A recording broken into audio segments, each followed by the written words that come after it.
நெஞ்சமெல்லாம் வண்ணம் பல வண்ணம் ஆகுதே கண்களெல்லாம். வா மீனாட்சி. அப்புறம் சரவணனை பாத்தியா? பார்த்தேன். ஓ, என்ன சொன்னா? அவங்க வீட்ல எல்லார்கிட்டயும் பேசிட்டானா?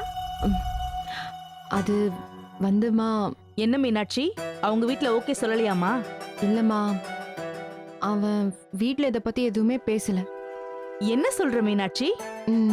ஆமாம்மா, வீட்ல யார்கிட்டயும் இத பத்தி அவன் பேசவே இல்ல. ஏன் தெரியல, கேட்டா என்னென்னமோ சொல்றான். எனக்கு ஒன்னும் புரியல.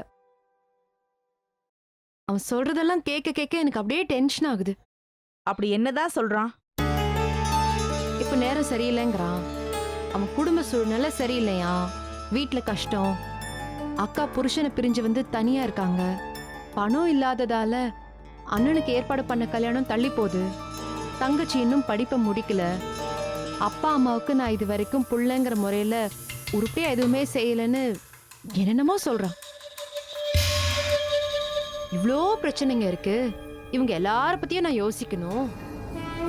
நம்ம கல்யாணத்தை கொஞ்ச நாள் கழிச்சு பாத்துக்கலாமேன்னு சொல்றான். ஒரு பொறுப்பான பையனா அவங்க வீட்டு ஆளுங்களுக்கு செய்ய வேண்டிய கடமைகளை பத்தி யோசிக்கிறது கரெக்ட் தான். ஆனா அவனையே நம்பி இருக்கிற உன்னை பத்தியும் அவன் யோசிக்கணும்ல. அவன் என்ன பத்தியெல்லாம் யோசிக்கவே இல்லை.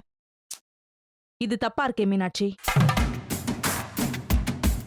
உனக்கும் வயசாயிட்டே போது மீனாட்சி. உனக்கு இப்ப மேரேஜ் பண்ணாதானே ப்ராப்பரா நீ லைஃப்ல செட்டில் ஆக முடியும். அவங்க அம்மா அப்பாவுக்கு அவங்க அண்ணன் தங்கச்சிக்கு செய்ய வேண்டிய கடமைகளை எல்லாம் முறையா செஞ்சு முடிக்கணும்னு சரவணன் நினைக்கிறான்ல. அதே மாதிரி தானே எங்க பொண்ணுக்கும் காலாகாலத்துல ஒரு கல்யாணத்தை பண்ணி பேரன் பேத்திய பார்க்கணும்னு எங்களுக்கு மட்டும் ஆசை இருக்காதா என்ன? நான் சரவணனை குறை சொல்றேன்னு நினைக்காத மீனாட்சி.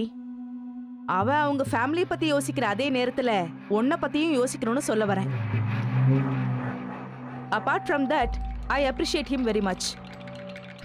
தன்னோட வாழ்க்கை நல்லா இருந்தா போதும், பெத்தவங்க எப்படி போனா நமக்கு என்ன நினைக்கிற பசங்களுக்கு மதியில குடும்பத்துக்காக தன்னோட சந்தோஷத்தை விட்டு கொடுக்கிற சரவணனோட கேரக்டர் நினைக்கும் போது ஹேட்ஸ் ஆஃப் டு ஹிம்.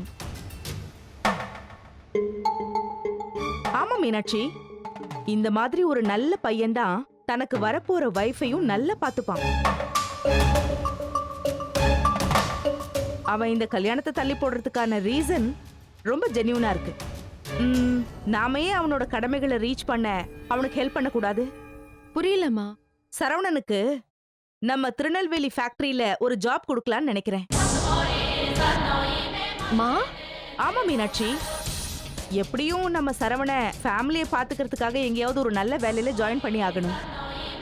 என்னதான் அவன் MBAவா இருந்தாலும் இந்த ஊர்ல அவனுக்கு பெரிய வேலை எதுவும் கிடைக்காது. அதுவும் இல்லாம நம்ம கிட்டே ஃபேக்டரி இருக்கும்போது சரவணையே வெளியில போய் வேலை செய்யணும்.